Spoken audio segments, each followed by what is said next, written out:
ஸ்னேகாலயா சில்க்ஸின் women's day slogan கான்டெஸ்டில் participate பண்ணி மலேசியா செல்லும் வாய்ப்பை பெறுங்க. ஹிமாச்சல் பிரதேச மாநிலம் மண்டி தொகுதியில் பாலிவுட் நடிகை கங்கனா ரனாவத் பாஜக வேட்பாளராக களமிறங்குகிறார். அவரது அரசியல் பிரவேசம் குறித்து அலசுகிறது இந்த தொகுப்பு. பாலிவுட்டில் மட்டுமல்ல, பொதுவாகவே பலரையும் தடாலடியாக விமர்சித்து அதிரடி காட்டி சர்ச்சையில் சிக்குபவர் பிரபல பாலிவுட் நடிகை கங்கனா ரனாவத்.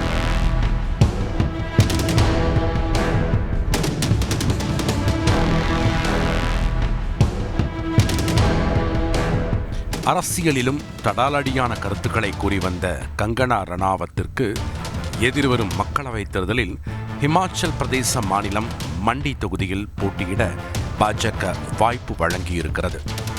அடிப்படையில் கங்கனாவின் குடும்பத்தைச் சேர்ந்தவர்கள் காங்கிரஸ் பாரம்பரியத்தின் வழிவந்தவர்கள். கங்கனாவின் தாத்தா ஹிமாச்சலில் காங்கிரஸ் எம்எல்ஏவாக இருந்தவர்.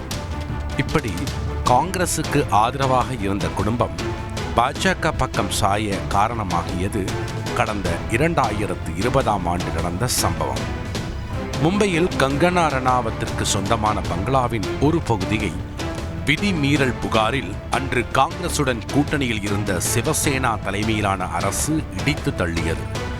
இதையடுத்து சிவசேனா தலைவர்களுக்கும் கங்கனா ரனாவத்திற்கும் இடையே வார்த்தை போர் முற்றியது.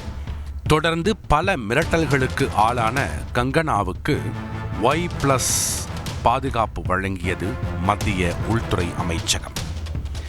இது தவிர அன்று ஹிமாச்சலில் ஆட்சியில் இருந்த பாஜக அரசும் கங்கனாவுக்கு தனியாக பாதுகாப்பு வழங்க முடிவு செய்தது. பாஜக காட்டிய இந்த அக்கறையே கங்கனா குடும்பத்தை அவர்களுக்கு ஆதரவான நிலைப்பாட்டை எடுக்க வைத்தது. உள்ளூர் அரசியல் முதல் உலக அரசியல் வரை பாஜகவின் நிலைப்பாட்டுக்கு ஆதரவாக கங்கனா பேசி வந்தார். இந்தியாவா பாரதா என்று சர்ச்சை எழுந்தபோது நாம் பாரதியர்கள், இந்தியர்கள் அல்ல என கூறினார்.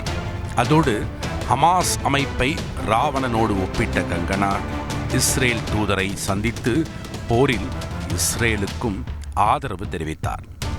கடவுள் கிருஷ்ணர் ஆசீர்வாதத்தால் நாடாளுமன்ற தேர்தலில் போட்டியிடுவேன் என அண்மையில் கூறியிருந்தார் கங்கனா. அவர் எதிர்பார்த்தபடியே பாஜக வேட்பாளராக தேர்தலில் களமிறக்கி இருப்பது கவனம் பெற்றுள்ளது. கப்பலா மலேசியா போக ரெடியா? அப்போ ஸ்னேகாலயா சில்க்ஸ்ல மார்ச் 8 முதல் 31 வரை உங்களுக்கு விருப்பமான சாரியை பர்ச்சேஸ் பண்ணி விமன்ஸ் டே ஸ்லோகன் கான்டெஸ்ட்ல பார்ட்டிசிபேட் பண்ணி வின் பண்ணுங்க. Snehalaya first, Malaysia next.